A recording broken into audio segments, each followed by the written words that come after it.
আর যদি পেছন থেকে কেউ আওয়াজ করে বলে শাহ দৌড়, আপনারা কি দৌড় দিবেন? আমরা দিতে দৌড় দিব। কথা কর চাচা আপনরা জীবন বাঁচানোর জন্য ভয়ে পাগল। সাপ লাগবে না, বাবা ভেঙছিলেন মাইথা দিয়ে নাই বোধ হয়, আছে আছে। কি করে? খালি লাফায়। 10টা বাবা ব্যাং যদি ছেড়ে দেওয়া হয় স্টেজে 2টা আর বাকি 8টা এদিকে, বাবা ব্যাং আর কি লাভ দিন? এর সে লাফালাফি শুরু করবো আমরা। কথা বলে। আর আমরা দাবি করি আমরা ক্ষমতার উৎস। কোনো ক্ষমতা নাই। একবার ডায়রিয়া হলে 3বার টয়লেটে গেলে আর চেহারার দিকে তাকাও জানা, কারে মাফ করে দে, আই মরে যাইও, আই হাইতান না, আছে না নাই? তো পারবেন না কেন? আপনার ক্ষমতার উৎস, আপনি না ক্ষমতার উৎস। আরে আপনার তো কোনোই ক্ষমতা নাই। খুলিকাল ইনসানু দাঈফা, মানুষকে দুর্বল থেকে দুর্বল করে তৈরি করেছে কে? এজন্য রব্বুল আলামিন বলেন তাবারাকাল্লাযী বিয়াদিহিল মুলকু ওয়া হুয়া আলা কুল্লি শাইইন কাদির। সুমহান সেই সত্তা যার হাতে ক্ষমতা। চিল্লায় বলেন ক্ষমতা কার হাতে? আল্লাহ। আমাদের হাতে কোনো ক্ষমতা নাই। আমরা হলাম দুর্বল। আমরা কি দুর্বল? দুর্বলের ঘরে দুর্বল। আমরা যখন জন্মেছিলাম দুর্বল। আমার ছোট্ট একটা মেয়ে আছে, আমি অবাক হয়ে থাকি যে আমিও তাইলে ছোটবেলায় এরকম ছিলাম। না খাওয়ালে খেতে পারে না, পেশাব পায়খানা করে, ঘর নষ্ট করে, বমি করে, দাঁড়াতে পারে না, শুইতে পারে না, লালা পড়তে থাকে, ক্লিন করতে হয়, সব সময় তাকে সার্ভ করতে হয়। কি দুর্বল ছিলাম আমরা। ওই দুর্বলতা থেকে যৌবনের সাময়িক একটা সময় পাই রক্ত গরম। এরকম রক্ত গরম তোমার আগে ছিল না। আগে তুমি দুর্বল ছিলা। তুমি শুধু দুর্বল না, তুমি দুর্বলের ঘরের দুর্বল। আমাদের 14 পুরুষ দুর্বল, চিল্লায় বলেন ঠিক কিনা? কি ক্ষমতা আমাদের? দুর্বল হয়ে দুনিয়ায় জন্মালাম, সাময়িক কিছু সময়ের জন্য যৌবনের শক্তি পেলাম, আবার ওইটার পরে আবার দুর্বল হয়ে গেল। রং ধরা যৌবন জং ধরে শেষ, আবার লাঠি নিয়ে হাঁটা লাগে, কোমরে ব্যথা, মাজায় ব্যথা, আবার পুজো হয়ে যায়। কি ক্ষমতা আছে আমার? কি ক্ষমতা আছে? একটু ভূমিকম্প হলে কাঁপাকাঁপি শুরু হয়ে যা, ঠিক কিনা? ভূমিকম্প হলে বাঁচার জন্য সব দেয় দৌড়। টেলিভিশনের কিছু লাইভ প্রোগ্রাম দেখলাম, উপস্থাপকও দৌড়, অতিথিও দৌড়। দেখেন নাই? লাইভ ব্রডকাস্টিং হচ্ছিল, সরাসরি সম্প্রচার। যখন দেখা যাচ্ছে চেয়ার কাঁপতেছে, উপস্থাপক দৌড়, আর মেহমানরা বসে আছে মাইক নিয়ে। কিছুক্ষণ পরে আরো কাঁপাকাঁপি বেড়ে গেল, মেহমানও দৌড়। কথা কর। 20 তলা 30 তলা দামি দামি বিল্ডিং গুলোর ফ্ল্যাটের ভেতরে যারা থাকে, তুফান শুরু হলে দেয় দৌড়। কথা কন। ভাড়াটিয়ারা দৌড়ায়, বাড়িওয়ালারা দৌড়ায় না। শোয়া নিজের বাড়িতে দৌড় দেয় না, নাকি ভূমিকম্প হইলে ভাড়াটিয়াও দৌড়, বাড়িওয়ালাও দৌড়, সবাই। পুলিশের প্রধানও দৌড় দেয়, বাস্তবে তো র্যাবের প্রধানও দৌড় দেয়, প্রেসিডেন্টও দৌড় দেয়, শুধু প্রধানমন্ত্রী দৌড় দেয় না। দেয়, আমি কই নাই, কিন্তু আপনারা কইছেন। দোষ আপনাদের, আমার কোনো দোষ নাই। আমি প্রধানমন্ত্রীর কিছু বলি নাই। চাচা আপন প্রাণ বাঁচা। রাতে ভূমিকম্প হলে দৌড় দিতে হয়, চিল্লায় বলেন ঠিক কিনা? 2004 সালে বরিশালে প্রথমে গেলাম বাসে, ফিরে আসতেছি লঞ্চে, নদীর মাঝখানে তুফান, জাহাজ ডুবে যাবে। ওই দিন চিনলাম আল্লাহ কারে কয়, আল্লাহ কেসকো কাতে হে। ওই দিন লঞ্চের শুধু মুসলমানেরাই আল্লাহরে ডাকে নাই, হিন্দুরাও জিকির করছে কার?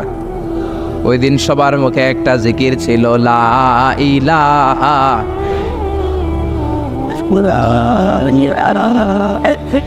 লা ইলাহা ইল্লাল্লাহু মুহাম্মাদুর রাসূলুল্লাহ। লঞ্চের সবাই সেদিন চিৎকার দিয়ে বলছে বাঁচাও। আমি বললাম কে বাঁচাবে? কই হুজুর আপনি বাঁচাবেন। তো তাইলে আমারে বাঁচাইবো কে? কই হুজুর আপনারে বাঁচাইবো আল্লাহ। আসলে বিপদে পড়লে বোঝা যায় আমাদের কোনো ক্ষমতা নাই, ক্ষমতার মালিক হচ্ছেন একজন, তিনি কে? এজন্য রব্বুল আলামিন বলেন কুলিল্লাহুম্মা মালিকাল মুলকি তুতিল মুলকা মান তাশাউ ওয়া তানজিউল মুলকা মিম্মান তাশা ওয়া তুইজ্জু মান তাশাউ ওয়া তুযিল্লু মান তাশাউ বিয়াদিকাল খায়র ইন্নাকা আলা কুল্লি শাইইন কাদির। ও আল্লাহ, আপনি ক্ষমতার মালিক। ক্ষমতার মালিক কে? আপনি যারে চান ক্ষমতার চেয়ারে বসান, আবার যারে চান ক্ষমতা থেকে নামিয়ে দেন।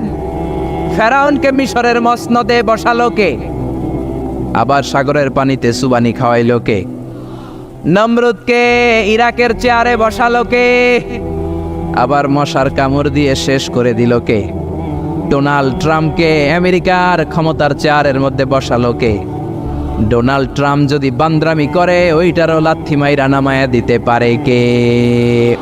এজন্য আল্লাহ বললেন তাবারাকাল্লাযী বিয়াদিহিল মুলকু ওয়া হুয়া আলা কুল্লি শাইইন কাদির। সুমহান সেই সত্তা যার হাতে ক্ষমতা, সব ক্ষমতা কার হাতে?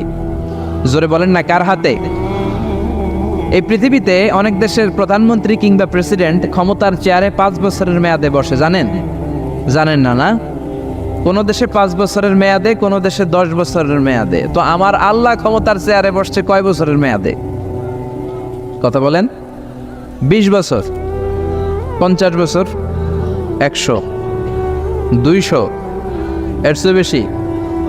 উনার ক্ষমতার নির্দিষ্ট মেয়াদ নাই, উনার আজীবন মেয়াদ। সুবহানাল্লাহ কইবেন না? ওয়াল আউয়াল ওয়াল আখির ওয়াল যাহির ওয়াল বাতিন ওয়া হুয়া বিকুল্লি শাইইন আলিম। আল্লাহ বললেন আমি প্রথম, আমি শেষ, আমি প্রকাশ্য, আমি গোপন। অনাদিকাল থেকে আমি আল্লাহ ক্ষমতার চেয়ারে বসা, অনন্তকাল পর্যন্ত থাকব। ঠিক কি না? 5 বছর 10 বছরের মেয়াদে আল্লাহ ক্ষমতার চেয়ারে বসে নাই। আল্লাহর ক্ষমতার মেয়াদ হচ্ছে আজীবন মেয়াদ। চিল্লায় বলেন ঠিক কি না? বুঝে শুনে উত্তর দিবেন। পৃথিবীর অনেক দেশে ক্ষমতায় যেতে হলে ডেমোক্রেটিক সিস্টেমে ক্ষমতায় যেতে হয়, মানে ভোটে জিতে। তো আল্লাহ তো ভোটে জিতে ক্ষমতায় আসছে, তাই না? ভোট ছাড়া, হ্যাঁ, এমনি এমনি চলে আসছে। আবার পৃথিবীর অনেক দেশে ডিক্টেটরশিপ সিস্টেমে, মানে স্বৈরাচারী পদ্ধতিতে, জোর যার মুল্লুক তার, ওই সিস্টেমে ক্ষমতায় বসে। আল্লাহ তো এই সিস্টেমে আসছে না? আচ্ছা। আবার অনেক দেশে আছে মোনার্কি সিস্টেম, রাজতন্ত্র, বাবা রাজা, তার ছেলেও রাজা। তো আল্লাহর বাবা ছিল রাজা, এই জন্য আল্লাহও রাজা। বিষয়টা কেমন? আল্লাহ বললেন খবরদার, আমার ক্ষমতার সাথে তোদের ক্ষমতা মিলাবি না। কুল হুয়াল্লাহু আহাদ আল্লাহুস সামাদ লাম ইয়ালিদ ওয়া লাম ইউলাদ ওয়া লাম ইয়াকুন লাহু কুফুয়ান আহাদ। লাম ইয়ালিদ ওয়া লাম ইউলাদ, আমি কাউরে জন্ম দেই নাই, আবার আমি কারো কাছ থেকে জন্ম নেই নাই, উত্তরাধিকার সূত্রে কারো কাছ থেকে ক্ষমতা পাই নাই। বিশ্বের শুরুতে, মহাবিশ্বের শুরু থেকে যে ক্ষমতার চেয়ারে আমি আল্লাহ বসে আছি, আমি আল্লাহ এই ক্ষমতার চেয়ারে শেষ পর্যন্ত থাকবো। চিল্লায় বলেন ঠিক কি না? আমাদের ক্ষমতার সাথে ওনার ক্ষমতার কোনো মিল নাই। আবার পৃথিবীর অনেক দেশে দেখবেন ক্ষমতায় যেতে হলে কোয়ালিশন করা লাগে। বাংলাদেশে এটা বলে জোট করা লাগে। কি করা লাগে? জোটের রাজনীতি বাংলাদেশে আছে না নাই? কথা বলেন, কথা কয় না, মনে হয় কিছু বুঝেই না। জোটের রাজনীতি আছে না নাই? জোট যার বেশি ক্ষমতা তার বেশি, ঠিক কি না? প্রথমে শুরু হলো 4 দলীয় জোট, তারপর 14 দলীয়, তারপর 18 দলীয়, এরপর 20 দলীয়, এরপর মহাজোট, এবার হবে মহাজোট। তো আল্লাহ তো জোট করে ক্ষমতায় আসছে। আল্লাহর জোট করা লাগছে, কোয়ালিশন করা লাগছে। আল্লাহ বললেন খবরদার, ওয়ালাম ইয়াকুল্লাহু শারীকুম ফিল মুলকি ওয়া কাব্বিরহু তাকবীরা। আমার ক্ষমতায় কোনো অংশীদার দল নাই, আমার ক্ষমতার মধ্যে কোনো শরিক দল নাই, আমার কোনো জোট নাই, আমার কোনো কোয়ালিশন নাই। আমি একাই ক্ষমতার মালিক, আমার ক্ষমতায় ভাগ বসানোর মতো কেউ নাই। জোরে কোন ঠিক কি না? আবার দেখবেন পৃথিবীর অনেক দেশে আন্দোলনের মাধ্যমে ক্ষমতার চেয়ার থেকে নামানো যায়। যিনি প্রেসিডেন্ট, একটা আন্দোলন করলে ক্ষমতা থেকে নামানো যায়, এরকম আছে না নাই? গণ অভ্যুত্থান করতে পারলে, আন্দোলন করতে পারলে ক্ষমতা থেকে নেমে যায়। আমি যখন মিশরে পড়াশোনা করি, মিশরের প্রেসিডেন্ট ছিল হোসনি মুবারক। মিশরে একটা আন্দোলন হলো, ওই আন্দোলনের ঠেলায় হোসনি মুবারক ক্ষমতা ছেড়ে দিতে বাধ্য হলো। তো আমরাও যদি পৃথিবীর সবাই মিলে আল্লাহর বিরুদ্ধে আন্দোলন করি, আল্লাহ ক্ষমতা ছেড়ে দিতে বাধ্য। বুঝে শুনে উত্তর দিয়েন। পৃথিবীর সবাই মিলে চাইলেও আল্লাহ ক্ষমতা থেকে নামবে না। আচ্ছা, যত জিন আছে মহাবিশ্বে, সব জিনারা যদি বলে আমরাও একাত্মতা ঘোষণা করলাম, আমরাও আল্লাহরে মানি না, মানুষ জিন ভাই ভাই, আল্লাহর আর রক্ষা নাই, তাইলে তো আল্লাহ ক্ষমতা ছেড়ে দিবে, তাই না? ছেড়ে দিবে। আবার ফেরেশতারাও যদি বলে আমরাও মানি না, মানুষ জিন ফেরেশতা 3 দলীয় জোট। কয় দলীয়? কথা বলেন। মানুষ জিন ফেরেশতা 3 দলীয় জোট করে যদি আল্লাহর ব্যাপারে বিদ্রোহ করি, তাহলে আল্লাহর ক্ষমতা শেষ নাকি? আল্লাহর ক্ষমতা শেষ? আল্লাহ বললেন ওয়া আন্নাকুম গায়রু মুজিজিল্লাহ।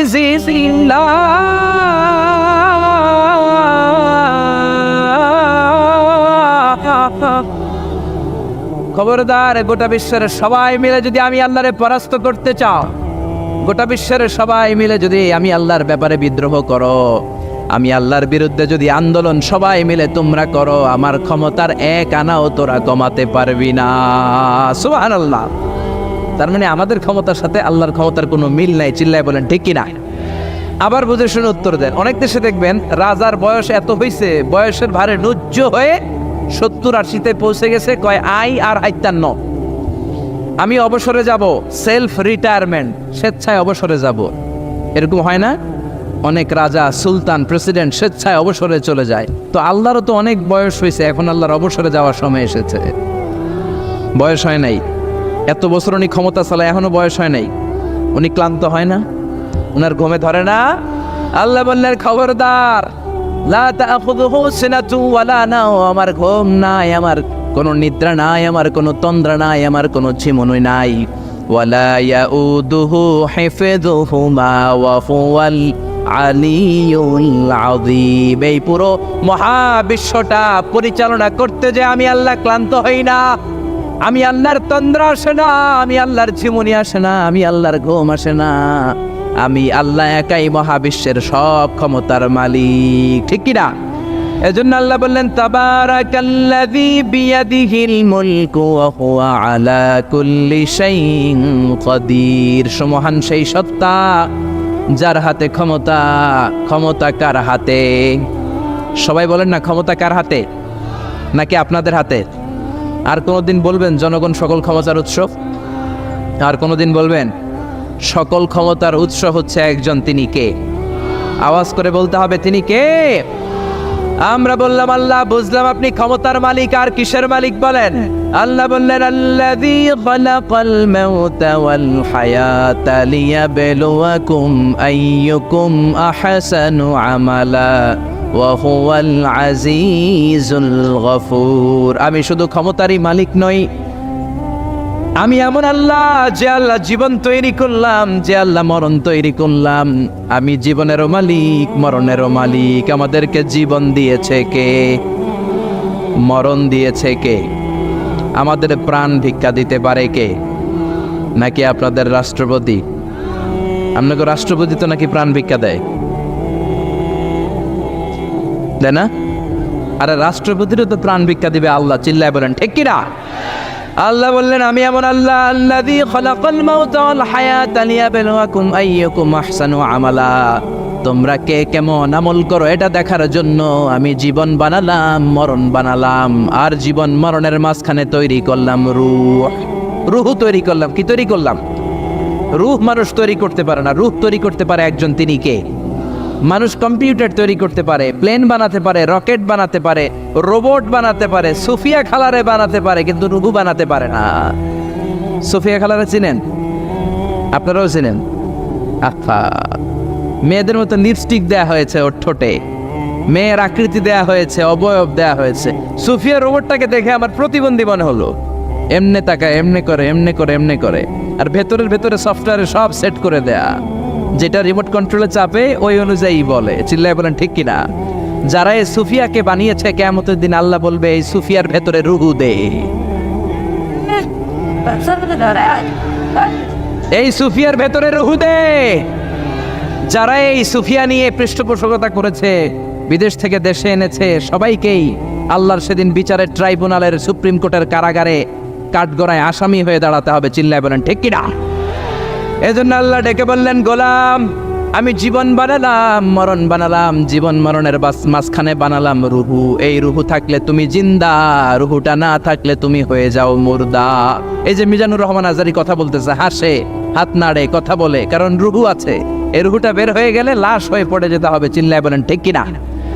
মক্কার কাফিররা বলল আব্দুল্লাহর বেটা মুহাম্মদ, রুহু কাকে বলে আমাদের বলো। রুহু দেখতে কেমন, কেমন করে দেহের মধ্যে রুহু ঢুকে, কেমন করে রুহুটা দেহ থেকে উড়াল দেয়। এই রুহুর ব্যাপারে তথ্য দিতে পারলে কালিমা পড়ে সবাই মুসলমান হয়ে যাব। আপনারা রুহু দেখছেন কেউ? আপনার দাদা যে মারা গেল, বাবা যে মারা গেল, রুহুটা যে উড়াল দিল, দেখছেন কালার কেমন, সাইজ কতটুকু, ওজন কতটুকু, দেখতে কেমন? আমরা কেউ রুহু দেখেছি? চিল্লায় বলেন দেখেছি? বিশ্বনবীরে বলা হলো, আব্দুল্লাহর বেটা মুহাম্মদ, রুহু কারে বলে? যদি বলতে পারো কালিমা পড়বো। বিশ্বনবী বলতে পারে না, কারণ বিশ্বনবী মন গড়া কোনো কথা বলেন না। আকাশ থেকে গ্রিন সিগন্যাল আসলে তবেই বলেন, ঠিক কিনা? বিশ্বনবী আল্লাহ তাআলার পক্ষ থেকে গ্রিন সিগন্যাল পাওয়ার জন্য উপরে তাকিয়ে রইলেন। আয়াত নাজিল হয়ে গেল, ইয়াসআলুনাকা আনির রূহি কুলির রূহু মিন আমরি রাব্বি ওয়া মা উতীতুম মিনাল ইলমি ইল্লা কালিলা। ও নবী, লোকেরা আপনারা জিজ্ঞেস করে রূহ কাকে বলে? মা হুয়া রূহ, হোয়াট ইজ দ্য স্পিরিট? আপনি বলে দেন রূহ হলো আল্লাহর পক্ষ থেকে স্পেশাল অর্ডার। আল্লাহর অর্ডারে এই রুহুটা দেহের মধ্যে ঢুকে, আবার আল্লাহর অর্ডারে রুহু বের হয়ে যায়। আল্লাহু আকবার। এই রুহুটা মানুষের দেহে ঢুকে কার অর্ডারে, আবার বের হয়ে যাবে কার অর্ডারে? পৃথিবীর যত বিজ্ঞানীরা আছে সবাই মিলেও কি একটা রুহু বানাতে পারবে? জোরে বলেন না, রুহু বানাতে পারবে? আল্লাহ চ্যালেঞ্জ করে বললেন, ওমা উতীতুম মিনাল ইলমি ইল্লা কালিলা। তোমাদেরকে একেবারে যত সামান্য কিঞ্চিত জ্ঞান দিয়ে আমি তৈরি করেছি, তোমাদের এই লিমিটেড জ্ঞান দিয়ে রুহু বানানো যাবে? ইউনাইটেড স্টেটস অফ আমেরিকা একজন মেডিকেল সায়েন্টিস্ট এই চ্যালেঞ্জ গ্রহণ করলো। সে চ্যালেঞ্জ গ্রহণ করে বলল, আমি রুহু বের করে ছাড়বে। কি বের করবো? রুহু। আমেরিকার ওই মেডিকেল সায়েন্টিস্ট সে চ্যালেঞ্জ করে বলল, আমি রুহু বানাবো। কি বানাবো? উত্তর দিতে হবে কিন্তু, কি বানাবো? রুহু বানাবো। কেমন করে রুহু বের হয় এটা আবিষ্কার করে আমি নোবেল প্রাইজ জিতবো, নোবেল লরেট হব। 7 বছর সে গবেষণা করলো মুমূর্ষু রোগীদের নিয়ে। মুমূর্ষু রোগী নিয়ে বসে থাকে, কখন রুহুটা বের হবে, রুহু ধরার জন্য বসে থাকে। কিন্তু 7 বছরে হাজার হাজার মুমূর্ষু রোগীর দেহ থেকে রুহু উড়াল দিছে, কিন্তু রুহু ধরতে পারে নাই। সুবহানাল্লাহ কইবেন না? আচ্ছা, এইবার তার মাথায় একটা চিন্তা আসলো, না এই পন্থায় হাঁটলে তো হবে না, আমি একটা কাজ করি, বুলেট প্রুফের গ্লাস দিয়ে একটা ছোট্ট গ্লাসের রুম বানাই, ওই গ্লাসের ভেতরে মুমূর্ষু রোগী ঢুকাইয়া দিব। বুলেট প্রুফ চিনেন তো? মানে গুলি মারলেও গুলি ঢুকবে না। আমাদের মাননীয় প্রধানমন্ত্রী, রাষ্ট্রপতি মহোদয়, ওনারা যে গাড়িগুলো চালায় এগুলো কিন্তু বুলেট প্রুফ, জানেন? গুলি মারলে গুলি ঢুকে না। তো উনি বুলেট প্রুফ গ্লাস দিয়ে, টেম্পার্ড গ্লাস দিয়ে ছোট্ট একটা রুম বানালেন, কাচের গ্লাস। উনি মনে মনে ভাবলেন, মুমূর্ষু রোগী যদি এই কাচের গ্লাসের ভেতরে ঢুকাই, যেহেতু বুলেট প্রুফ, কিছু ঢুকেও না, বাইরে হয় না, রুহু বাইরে কেমনে দেখি। তো কাচের গ্লাস বানিয়ে তার টিমের সবাইকে বলল, আইসিইউ থেকে একটা মুমূর্ষু রোগীকে ধরে আনো, আজকে আমি রুহু ধরে ছাড়ুম। তো মুমূর্ষু রোগীকে আনা হয়েছে ইন্টেন্সিভ কেয়ার ইউনিট থেকে, তাকে কৃত্রিম অক্সিজেন দিয়ে লাইফ সাপোর্টে রাখা হয়েছে। মেডিকেল টিমের প্রধান বলে, এই লোকটারে এই বুলেট প্রুফ গ্লাসের যে ছোট্ট রুম, এটার ভিতরে ঢুকানোর আগে চেক হিজ বিপি, তার বিপি মাপ, ব্লাড প্রেশার মাপ।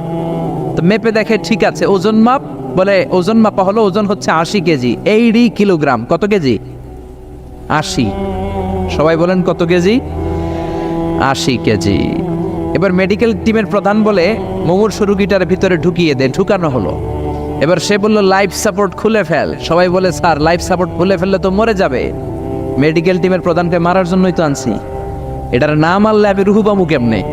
এটা রুহুটা তো বের করতে হবে দেহ থেকে। তো যেই কথা সেই কাজ, ঢুকানো হলো, লাইফ সাপোর্ট খুলে ফেলা হলো। লোকটা গ্লাস ফিটিং করা রুমের ভেতরে ছটফট করতে করতে দুনিয়া থেকে বিদায় নাই। এবার মেডিকেল টিমের প্রধান রুহু খুঁজতেছে। দুনিয়া থেকে বিদায়, তার মানে তো রুহু বের হয়ে গেছে, কিন্তু রুহু আর খুঁজে পায় না। গ্লাসের এই দিকে তাকায়, ওই দিকে তাকায়, নিচে উপরে, ডানে বায়ে, সামনে পেছনে, কোথাও রুহু নাই। রুহু খুঁজে পাওয়া যায় না। সে ভাবলো, আমি গ্লাসের দরজাটা খুলে হাত দিয়ে এরকম বাইং মাছ যেমনি হাতায়, এরকম হাতাইলে হয়তো রুহু পাবো। তো কাচের গ্লাস খুলে হাত দিয়ে এরকম হাতানো শুরু করলো। হাতাতে হাতাতে পুরো গ্লাস ফিটিং করা রুমের ভিতরে সব খুঁজে ফেললো, কিন্তু রুহু খুঁজে পাওয়া যায় নাই। লোকটাকে বের করা হলো। উনি বললেন, চেক হিজ বিপি, বিপি মাপতো। সবাই বলে, স্যার এটা তো ময়রা ভূত হয়ে গেছে, এখন তো বিপি নাই। বিপি বুঝেন তো? Blood pressure. এই যে ধাক্কাটা, অলিন্দ নিলয়, সিস্টোলিক ডায়াস্টোলিক, জন্মের পর থেকেই আমাদের এই যে দম নেয়া আর দম ছেড়ে দেওয়ার খেলাটা আছে না নাই? কথা বলেন। এই যে ফুসফুস দম নেয়, দম ছেড়ে দেয়। শীতের রাতে আপনি কম্বল গায়ে দিয়ে ঘুমায় যান, আপনার দমও কি ঘুমায় যায়? আপনার দম ঘুমাইলে তো আপনি ঠুস, আরে মানুষ রঙিন ফানুষ দম ফুরাইলে তবু তো ভাই কারোরই নাই একটুখানি। আরে মানুষ রঙিন ফানুষ, রঙিন ফানুষ, আরে মানুষ। পড়েন আল্লাহ আকবার। এবার মেডিকেল টিমের প্রধান বলে চেক হিজ বিপি। বিপি মাপ, সবাই বলে বিপি নাই, কিন্তু ওজন আছে না নাই? মরার পরেও তো একটা লাশের ওজন থাকে কি থাকে না? এবার মেডিকেল টিমের প্রধান বলে চেক হিজ ওয়েট, ওজন মাপ। এবার ওজন স্কেলে সরানোর পরে দেখা গেল লোকটা মরার আগে ছিল 80, এখন হয়ে গেছে 78 কেজি। কয় কেজি? মরার আগে লোকটা ছিল কয় কেজি? মরার পরে ওজন দেওয়ার পরে ওজন হয়ে গেছে কয় কেজি? কমছে কয় কেজি? মেডিকেল টিমের প্রধান কয় আমি পাইছি। সবাই কয় কি পাইছেন? মেডিকেল টিমের প্রধান কয় ওইডা। সবাই কয় কোনডা? কয় রুহু। কেমনে পাইলেন? কয় মরার আগে ছিল 80 কেজি, মরার পরে 78 কেজি, কমছে 2 কেজি। তার মানে যেটা উড়াল দিছে ওইটাই 2 কেজি। পাইছে ঘোড়ার ডিম।